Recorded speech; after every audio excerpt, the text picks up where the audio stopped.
Let's start with a question. Why do so many of us feel like we're stuck chasing success, only to find it hollow or short-lived? If you've ever attended a motivational seminar or tried a new leadership trick, you know the surge of initial excitement that quickly fizzles. This is the difference between what Stephen Covey calls the personality ethic and the character ethic. The personality ethic is all about surface-level techniques, quick fixes, charm, public image. But the character ethic?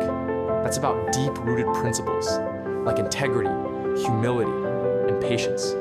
Now, you might be thinking, but aren't people's skills important? Of course they are, but let's use a technical analogy. Think of your character as the operating system and your personality techniques as apps. No matter how flashy the app, if the OS is corrupted, nothing runs smoothly. Data from a 2019 Harvard review found that leadership training focused only on surface behaviors led to just a 12% improvement in workplace trust, whereas character-driven programs doubled that number. Isn't that telling? Let me tell you a story. A manager, desperate for results, bounces from one trending workshop to another. She gets temporary buy-in, but her team always slips back to old patterns. The real breakthrough came only when she started modeling honesty and consistency herself. Her team noticed, and loyalty skyrocketed. Ultimately, the conflict here is seductive quick fixes versus the slower, foundational work of developing character. The resolution, building character ethic isn't glamorous, but it's the only reliable path to sustainable effectiveness. Are you ready to question your own foundations? Have you ever wondered, why don't people see things the way I do? This is where the concept of paradigms comes in. A paradigm is like a mental map. It's your framework for interpreting the world.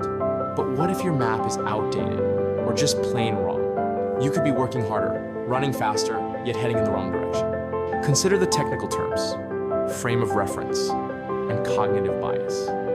Cognitive bias is like having a GPS that always takes you through traffic jams because it doesn't update. If you're stuck interpreting problems through old paradigms, no amount of effort or positivity changes your outcome. Now, imagine you're on a subway, annoyed at a father whose kids are acting out.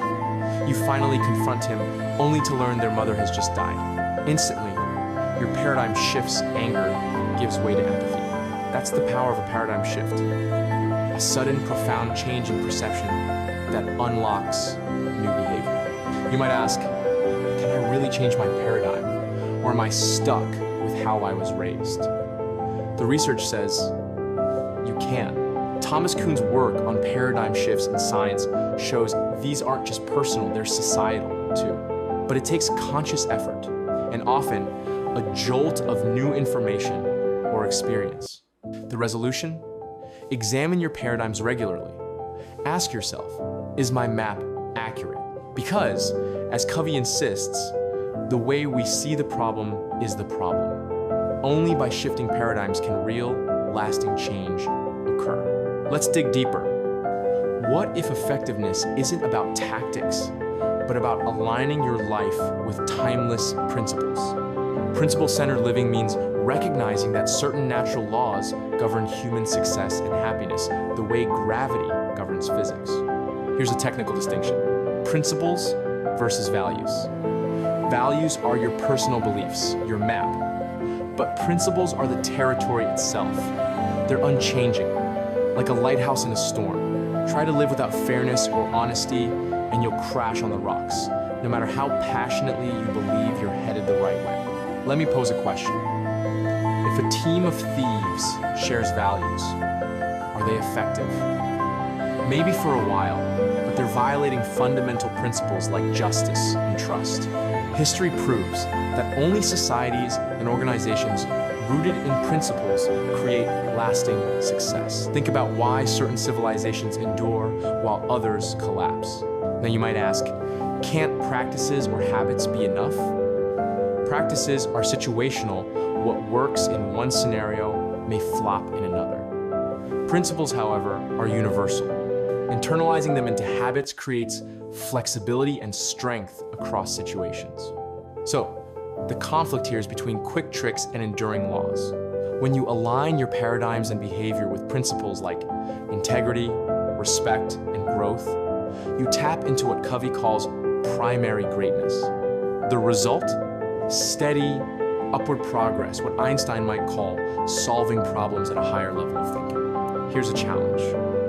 Where are you on the maturity continuum, dependent, independent, or interdependent? We all start as dependent infants, then strive for independence as adults. But Covey argues the highest level is interdependence, the realization that working with others creates results no one can achieve alone. Let's clarify with two technical concepts: emotional intelligence and systemic thinking. Emotional intelligence is the ability to manage your own emotions and recognize others. Systemic thinking is about seeing connections, not just isolated events. Alone, you might be skilled, but together, you're exponentially more powerful. Now, you might say, but shouldn't I focus on being self-reliant first? And yes, Covey insists, habits 1 to 3 build independence, self-mastery, discipline, proactive behavior. Yet, independence isn't the end game. Teams, families, organizations thrive on what Covey calls synergy, combining strengths for a greater whole. A story. 2 managers compete relentlessly until a crisis forces them to collaborate. Suddenly, their combined skills not only solve the problem, but unlock ideas neither could see on their own. That's interdependence in action, and it's why most modern leadership models cite collaboration as key to innovation and resilience. So, the resolution? Don't stop at independence. Invest in your ability to work interdependently, listen, communicate, lead, follow. It's the only path to true effectiveness in a complex, interconnected world. Where do you see yourself on that journey? Have you ever chased short-term wins, only to find the foundation crumbling beneath you? This brings us to the P. PC balance, production versus production capability. P is what you produce the golden eggs. PC is the goose that lays them. Ignore PC and your success is short-lived. Let's use a technical example. In business focusing solely on quarterly profits, P, while neglecting employee training or machine maintenance, PC, eventually leads to burnout or breakdowns. It's like running a car without an oil change. Sure, you'll go faster at first, but you'll be stranded soon enough. Now you might be thinking, isn't it enough to hit my targets? But studies like a Gallup meta-analysis show companies that invest in people development see 21% higher profitability over time. The same logic applies to families. Invest in relationships, not just chores or grades, and the goose trust and goodwill flourishes. Story time. A parent demands a spotless room from their child, focusing only on production. The result? Nagging, resistance, and a damaged relationship.